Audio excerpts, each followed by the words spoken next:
Hello दोस्तों, स्वागत है आपका अपने चैनल क्रिक न्यूज में। जी दोस्तों, कैसे हैं आप? उम्मीद करता हूं अच्छे होंगे और स्वस्थ होंगे। दोस्तों, भारत और इंग्लैंड के बीच चल रही टी20 सीरीज का आखिरी मैच आज खेला जाएगा इंग्लैंड की सरजमी पर। जी दोस्तों, और कोई आज बात करने के लिए नई बात तो होगी नहीं। जी दोस्तों, पिछले 4 मैच या छोड़िए पिछले 6 मैच से क्या चल रहा है भारत के साथ वो आप जान ही रहे हैं और देख भी रहे हैं और सुन भी रहे हैं। जी दोस्तों, और दोस्तों, पिछले 6 मैच में भारत के साथ क्या हुआ वो मुझे ज्यादा आपको बताने की जरूरत नहीं है। जो फजीहत चल रही है भारत की गेंदबाजी की, भारत की बल्लेबाजी की, भारत के मिडल ओवर की, भारत के मिडल ऑर्डर बल्लेबाज की, भारत के लोअर मिडल ऑर्डर बल्लेबाज की, भारत के गेंदबाजों की, नए गेंदबाज हो, पुराने गेंदबाज हो, स्पिनर हो, फास्टर, जो फजीहत चल रही है भाई साहब, क्या कहें। ऐसा तो शायद मैं यार अपनी बात बताऊं तो मैं 30 साल का हो गया। 30 साल की इस उम्र में मैंने क्रिकेट को लेकर के इतनी फजीहत क्रिकेटर्स की अभी तक नहीं सुनी।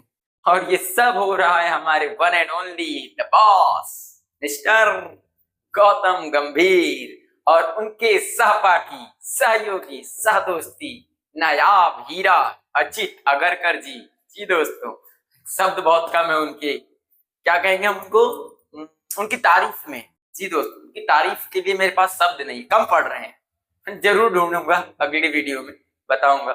फिलहाल आज टी20 का आखिरी मैच है और ये टी20 का आखिरी मैच इंग्लैंड की सरजमी पर रात 10 बजे से खेला जाएगा। और दोस्तों, कोई ताज्जुब की बात नहीं होगी कि भारत आज का मैच भी हार जाए।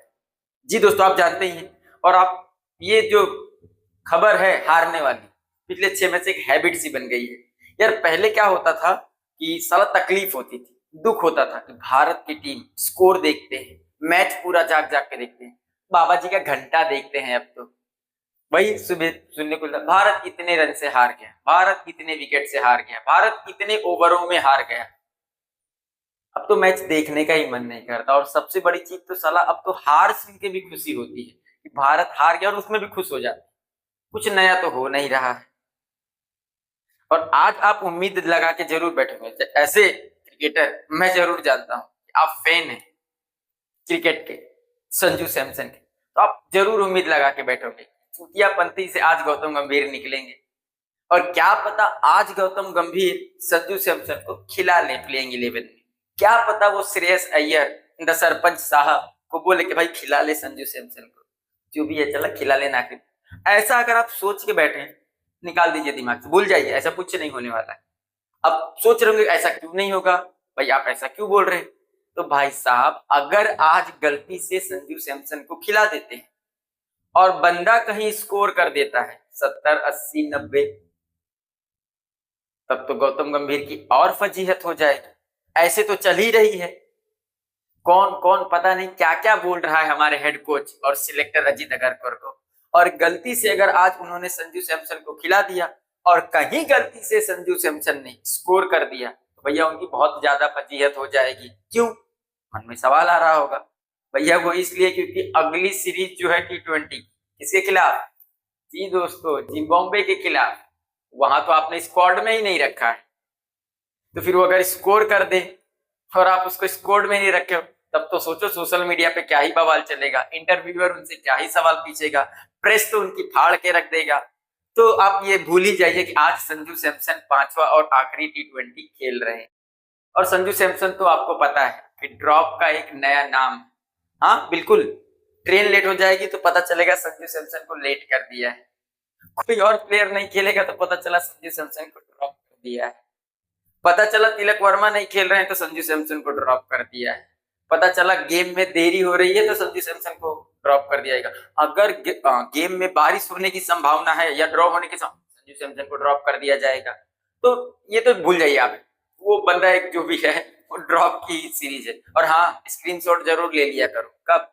जब भी आपको स्क्रीन पे खेलते हुए संजू सैमसन दिखे, पता नहीं अगले मैच में दिखे ना दिखे। तो भाई साहब चलो हम टी20 से निकलते हैं और अब खुश हो जाते हैं। जी दोस्तों, क्यों खुश होना है? रोको इज बैक, यस दोस्तों, रोहित और विराट की जोड़ी वापस आने वाली, क्योंकि अब इसी दौरे पर 3 ओडीआई मैच खेले जाने वाले हैं, जिसमें रोहित शर्मा की और विराट कोहली की बड़ी नायाब जोड़ी हमें देखने को मिलेगी, और जिन्होंने पता नहीं किस किस सिचुएशन से भारत को निकाला है। जी दोस्तों, तो अभी जो थोड़ी बहुत फजीहत चल रही है गौतम गंभीर की, अब उनकी फजीहत को रोकने के लिए ही कौन आ रहा है? रोहित शर्मा और विराट कोहली। जी दोस्तों, अगर ये दोनों ने नहीं खेला तो ये सीरीज भी हार जाएंगे, और हार जाएंगे तो आपको पता है कितने चप्पल पड़ने वाले हैं। रियल वाले नहीं, फिजिकल वाले नहीं भाई, हाँ शब्दों वाले चप्पल, शब्दों वाले चप्पल वाली माला, ऐसे सब पहनाए जाते हैं आजकल के जमाने में। आदमी बोलते थप्पड़ से नहीं डर लगता साहब, आपकी बोली से डर लगता है। तो आजकल तो यही चल रहा है। तो जिस विराट कोहली को, जिस रोहित शर्मा को इन गौतम गंभीर भाई साहब ने टेस्ट से रिटायरमेंट करवा दिया, ओडीआई से रिटायरमेंट करवाने की कोशिश करे जा रहे हैं, T20 से रिटायर करवा दिया, आज इस ओडीआई सीरीज में यही 2 प्लेयर होंगे जो गौतम गंभीर की नाक को बचाएंगे। जी दोस्तों, मेरी बात को रिपोर्ट करके रख लीजिए कि भारत 3-0 से ओडीआई सीरीज जीत रहा है, और ऐसा इसलिए कह रहा हूं क्योंकि अफगानिस्तान सीरीज को विराट कोहली ने मिस किया था, और अफगानिस्तान सीरीज को हमारे बुमराह ने मिस किया था, और दोनों की वापसी हो रही। और मैं आपको गारंटी देता हूं दोस्तों कि भारत इस 3 ओडीआई श्रृंखला को 3-0 से जीत कर आएगी, और जिसमें तीनों में 3 मुख्य रोल होंगे। बुमराह का मुख्य रोल होगा, रोहित शर्मा का मुख्य रोल होगा, विराट कोहली का मुख्य रोल होगा। तो दोस्तों खुश हो जाइए, क्योंकि अब हमें खुश होने का मौका जरूर देंगे हमारे प्यारे न्यारे बहाले हैप्पी दिल इंसान विराट कोहली एंड रोहित शर्मा। दोस्तों अब बात कर लेते हैं कि क्या प्लेइंग 11 खिलानी चाहिए, क्योंकि यहाँ पर हम बात करें तो गौतम गंभीर की मनमानी नहीं चलने वाली है। प्रेशर के अंतर्गत ना चाहते हुए भी उन्हें इन प्लेयर्स को खिलाना पड़ेगा, झक मार के खिलाना पड़ेगा।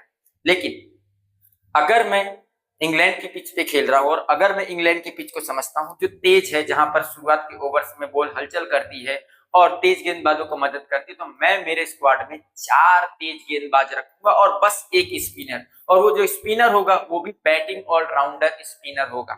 जी दोस्तों, तो स्क्वाड किस इस तरह से होनी चाहिए। तो 5 प्लेयर तो हमारे यही हो गए, बचते हमारे 6, और वो 6 हमारे बेस्ट है, उनको आप कोई रिप्लेस नहीं कर सकते। देखते हैं कैसे। देखिए, अगर हम बात करें तो ओपनिंग कौन करेगा? शुभमन गिल और रोहित शर्मा, 2 स्पॉट हो गए। 3 नंबर पे कौन आ रहा है? विराट कोहली। समझ में आ रहा है दोस्तों? हाँ। 4 नंबर पे कौन आएगा? Vice captain Shreyas Iyer. 5 number पे कौन आ रहा है? ईशान किशन। 6 नंबर पे कौन आ रहा है? केएल राहुल। तो 6 बल्लेबाज प्योर फिक्स हो गए। मैंने बोला 7वां हमारा स्पिनर बैटिंग ऑलराउंडर, यानी हम किसको खिला सकते हैं यहाँ पर स्पिनर बैटिंग ऑलराउंडर के तौर पर? अक्षर पटेल को। तो ये कितने प्लेयर हो गए सर? 7। अब बारी आती है हमारे 4 फास्ट स्पिनर की। तो जी बिल्कुल ट्राई करना चाहिए इस मैच में, तो ट्राई करना ही चाहिए ओडीआई। तो हमारे 4 फास्ट बॉलर कौन हो सकते हैं? तो अर्शदीप 1, हर्षित राणा 2, जसप्रीत बुमराह 3 और गुरनूर बरार 4। अगर हर्षित राणा चोटिल है तो उनकी जगह पर फास्ट बॉलर को भी एंट्री दी जानी चाहिए, और वो हो सकते हैं हमारे प्रिंस यादव। तो 4 फास्टर गेंदबाज, 1 स्पिन ऑलराउंडर और 6 प्योर बल्लेबाज को लेकर के, यानी इस प्लेइंग 11 के साथ अगर भारतीय टीम उतरती, और उतरना भी चाहिए। मैं कैप्टन होता उस जगह पर, मैं अगर हेड कोच होता और मैं अगर सिलेक्टर होता, और अगर मैं अपने कैप्टन को सलाह दे रहा था, तो मैं यही प्लेइंग 11 की सलाह देता।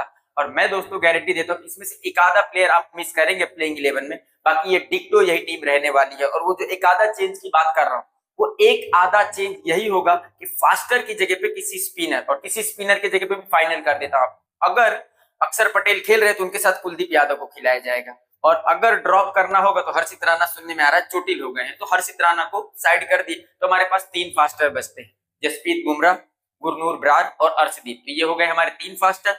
हमारा एक बैटिंग स्पिनर ऑलराउंडर अक्षर पटेल, और एक बॉलिंग की बात करें तो कुलदीप। तो ये हमारे प्योर 5 गेंदबाज हो गए, और ऊपर के 6 हमारे बल्लेबाज। और इस प्लेइंग 11 के साथ मैं दोस्तों आपको गारंटी देता हूं कि अगर तीनों 3 ओडीआई मैच में यही प्लेइंग 11 रही, तो भारत की चोट पे 3-0 से मैच जीतेगा, और इंग्लैंड को उनकी औकात दिखाएगा। गौतम गंभीर को बताएगा कि टीम अपनी मनमानी से नहीं चलाई जाती है, अपनी मनमानी से कोई डिसीजन नहीं लिया जाता। दोस्तों अगर आपको मेरी वीडियो पसंद आ रही है, सही और सटीक लग रही है, और लग रहा है कि मैं सही बातें करता हूं क्रिकेट से रिलेटेड, इधर उधर की बातें नहीं करता, तो मेरे चैनल को सब्सक्राइब जरूर कीजिए, वीडियो को लाइक कीजिए, और लगे कि छोटे क्रिएटर को डेवलप करने का मौका देना चाहिए तो मेरी वीडियो को शेयर जरूर करें। अगली वीडियो में जल्द मिलेंगे, तब तक जय हिंद, जय भारत।